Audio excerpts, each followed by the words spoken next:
Hello everyone and welcome back to Mindspine Tutorials. So now we are starting with cytoskeleton.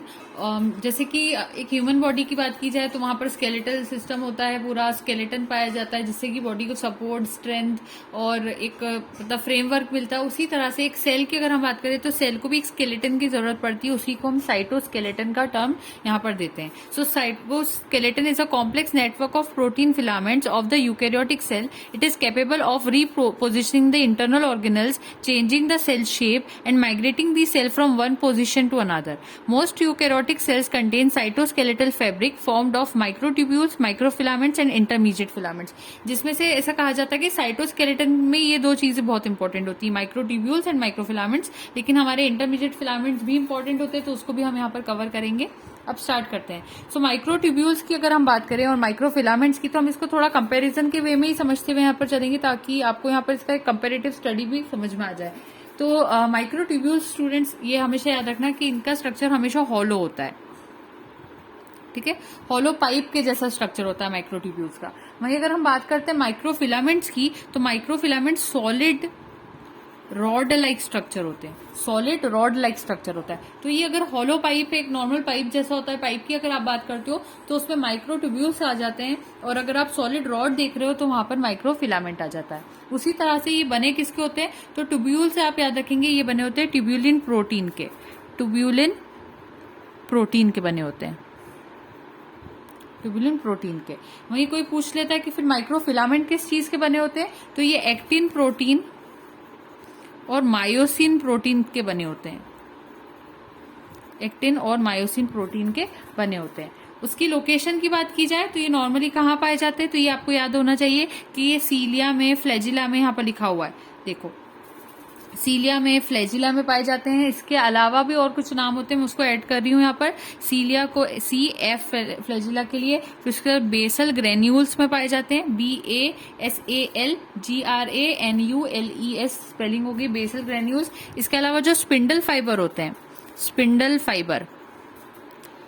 Fibre जो होते हैं उसके अंदर भी पाए जाते हैं माइक्रोट्यूब्यूल्स। इसके अलावा एस्ट्रल रेज जो होती है, एस्ट्रल रेज आपने सेल डिवीजन में देखा होगा इन सभी स्ट्रक्चर्स को, एस्ट्रल रेज में भी पाए जाते हैं। और एक्सोनीम जो होता है स्पर्म में, स्पर्म की टेल में, खासतौर पर स्पर्म की जो टेल होती है उसमें जो एक्सोनीम वाला पोर्शन होता है वहां पर भी ये माइक्रोट्यूब्यूल्स पाए जाते हैं। तो ये माइक्रोट्यूब्यूल्स की लोकेशन की बात होगी। उसी तरह से अगर हमसे पूछा जाए कि माइक्रोफिलामेंट की लोकेशन क्या क्या हो सकती है, तो जो माइक्रोविलाय होते हैं, माइक्रोविलाय वहां पर पाया जाता है। इसके अलावा जो साइटोप्लाज्म होता है उसमें भी देखने को मिलता है माइक्रोफिलामेंट, और मसल्स के अंदर, इन मसल्स जो होती है उसमें भी हमें देखने को मिल जाता है माइक्रोफिलामेंट। तो ये बेसिक डिफरेंस हुआ।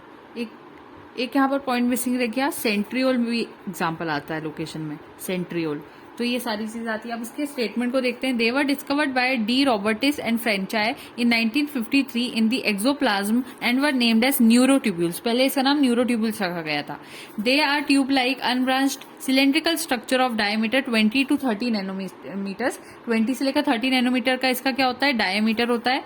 इन द क्रॉस सेक्शन अगर देखोगे, so microtubules appear as an array of 13 rows of subunits, जिसको हम प्रोटोफिलामेंट कहते हैं। इस पे हमेशा क्वेश्चन भी पूछा जाता है कि किस तरह से 13 यूनिट्स होते हैं। तो अगर आप इसका क्रॉस सेक्शन बना रहे हो, मान लो माइक्रोट्यूब्यूल का, तो ऐसे पाइप जैसा होता है वो, ठीक है। उसके अंदर यहाँ पर प्रोटोफिलामेंट्स कितने होते हैं, 13। तो 1 2 3 4 5 6 7 8 9 10 11 12 और 13, ये हो गए 13 इसमें प्रोटोफिलामेंट्स होते हैं। 13 सब यूनिट्स इसमें पाई जाती है, इसमें माइक्रोट्यूब्यूल्स में। भले फिलामेंट के नीचे बना रहे हैं लेकिन हम बात माइक्रोट्यूब्यूल्स की कर रहे हैं यहाँ पर, ठीक है।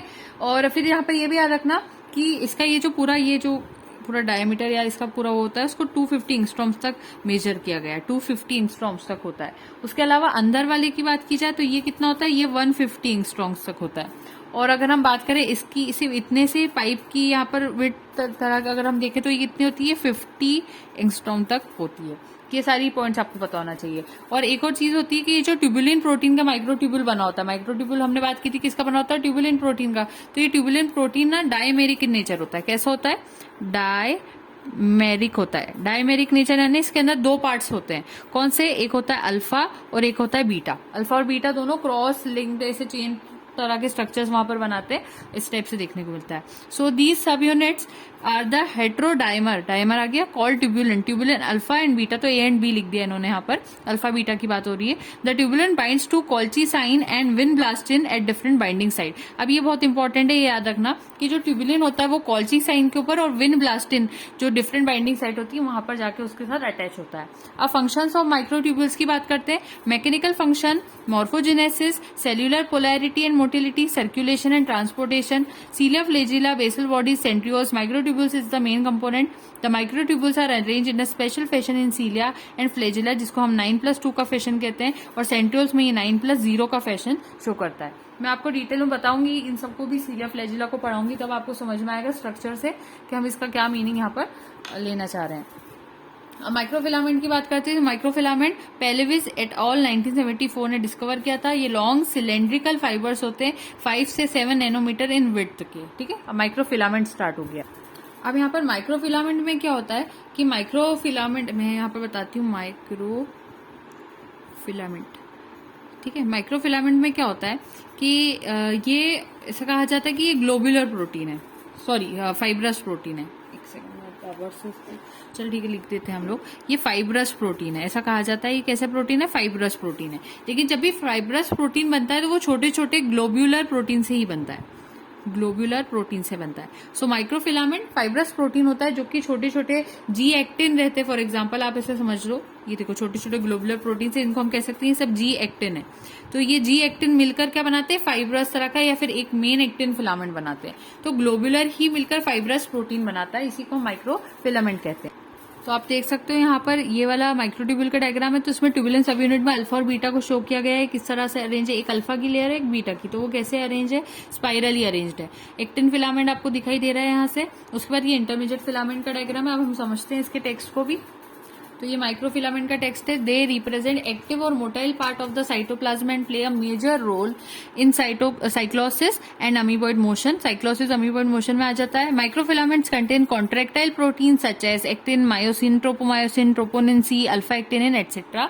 Microfilaments are sensitive to cytochalasin B which impair many cell activities. अगर साइटोचैलाजिन बी अगर इनके सामने आ जाता है तो ये सेंसिटिव होते हैं और फिर अपना वर्क अच्छे से नहीं कर पाते। अगर माइक्रोफिलामेंट अच्छे से वर्क नहीं कर पाएगा तो सेल की बहुत सारी एक्टिविटी वहां पर अफेक्ट हो जाएगी।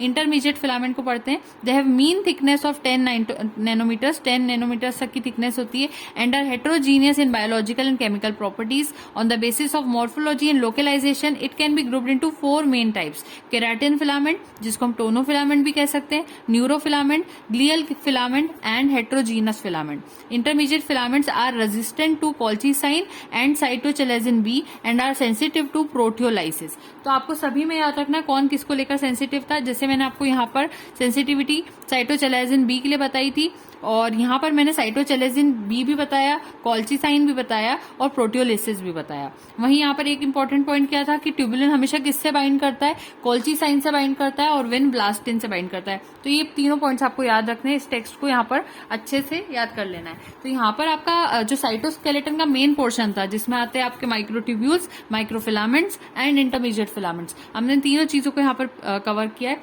इसके बाद नेक्स्ट वीडियो सेगमेंट में मोस्टली हम लोग कोशिश करेंगे कि पहले सीलिया, फ्लैजिला, इन चीजों को, सेंट्रियोल को, इनके डायग्राम्स को अच्छे से समझ ले, इनके स्ट्रक्चर को समझ ले, then we will be starting with plastids. So thank you so much and don't forget to like, share and subscribe. Happy learning.